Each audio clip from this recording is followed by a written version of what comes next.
Hello friends, இப்போ நம்ம என்ன செய்ய போகிறோம்னா அதர் ஸ்டேட்டில் செய்கிற ராகி கூழ் செய்ய போகிறோம். அவங்க இது ராகி சங்கவியோ சந்ததியோன்னு சொல்லுவாங்க. எனக்கு அது சரியாக பேர் தெரியல. இது சம்மர் ஸ்பெஷல்.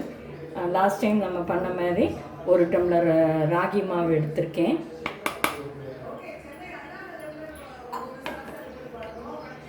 இதில் 3 டம்ளர் தண்ணி ஊற்றி கொதிக்க வச்சுக்கலாம்.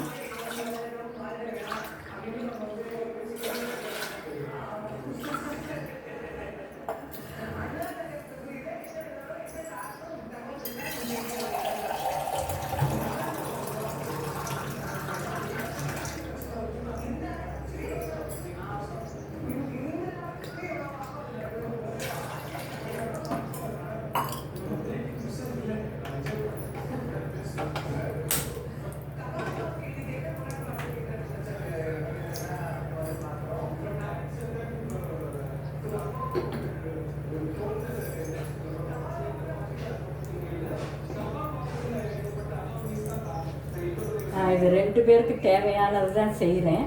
இதுக்கு தேவையான உப்பு சேர்த்துடலாம்.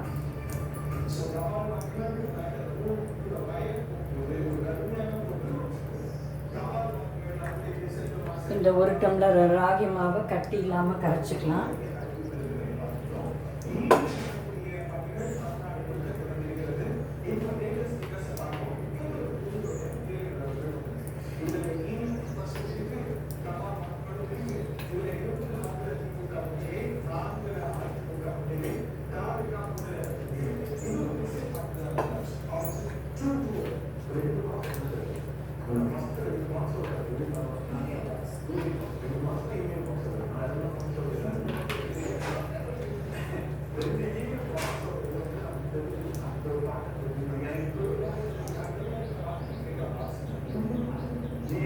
கட்டி இல்லாமல் கரைச்சாச்சு ராகி மாவை.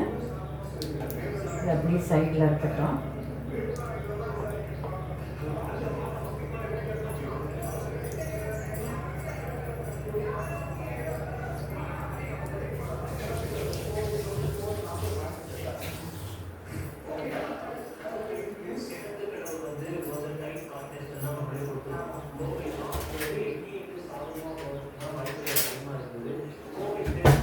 இதுக்கு வேறு என்னென்ன தேவைங்கிறத நம்ம ரெடி பண்ணிக்கலாம். ஒரு 10-15 சின்ன வெங்காயம் பொடி பொடியாக நறுக்கி வச்சுருக்கேன்.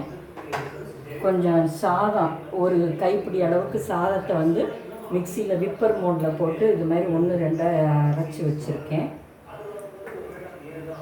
இருக்கட்டும். அதெல்லாம் இப்போ இந்த தண்ணி கொதிக்கட்டும் நல்லா.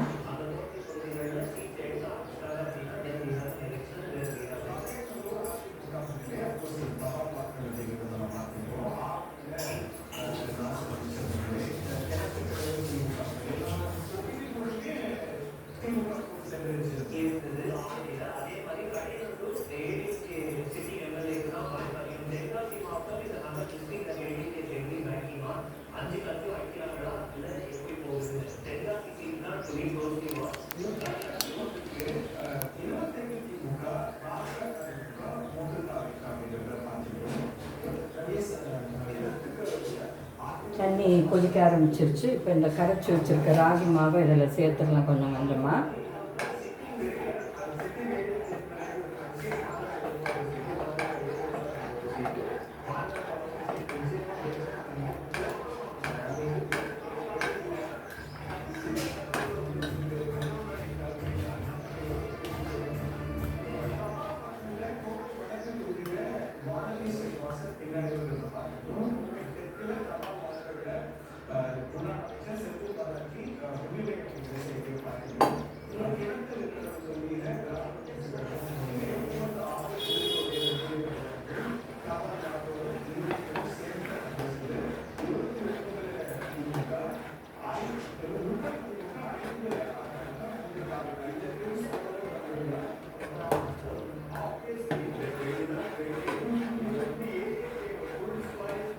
இது அவங்க நல்ல கெட்டியாக உருண்டை மாதிரி பிடிச்சி தயிர், பழைய மோர், மீன் குழம்பு, மட்டன் குழம்பு, சிக்கன் குழம்பு இது மாதிரி வச்சு சாப்பிட்லாம்.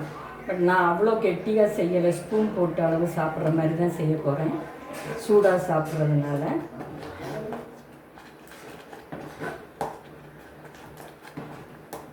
இப்போ இந்த ஸ்டேஜில் அடுப்பை சிம்மில் வச்சுட்டு இந்த சாதம் அரைச்சி வச்சுருக்கிறத இதில் சேர்த்துடலாம்.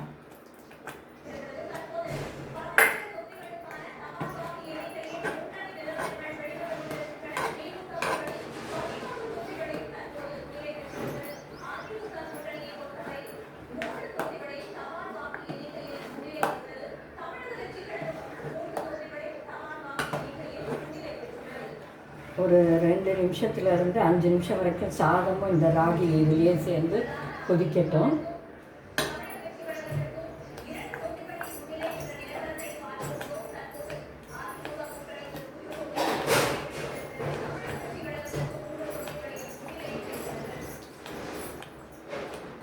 வெயிலுக்கு ரொம்ப நல்லது, ஹெல்த்துக்கும் நல்லது இது.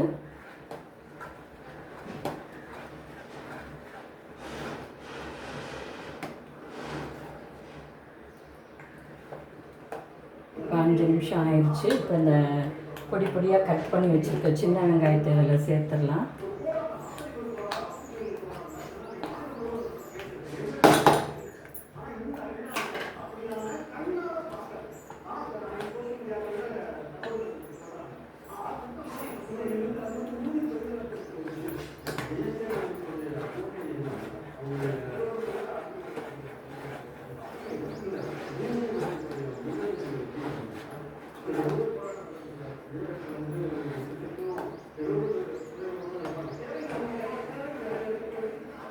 இதை வந்து நீங்கள் இந்த ஸ்டேஜ்லேயும் எடுக்கலாம், இல்லை உங்களுக்கு ரொம்ப கெட்டியாக வேணும்னா தண்ணியை கம்மியாக வச்சு கெட்டியாக அப்படியே உருண்டை பிடிக்கிற அளவுக்கு பண்ணலாம், இல்லை ரொம்ப தண்ணியாக இது பண்ணி டம்ளரில் ஊற்றி குடிக்கிற அளவுக்கும் பண்ணலாம்.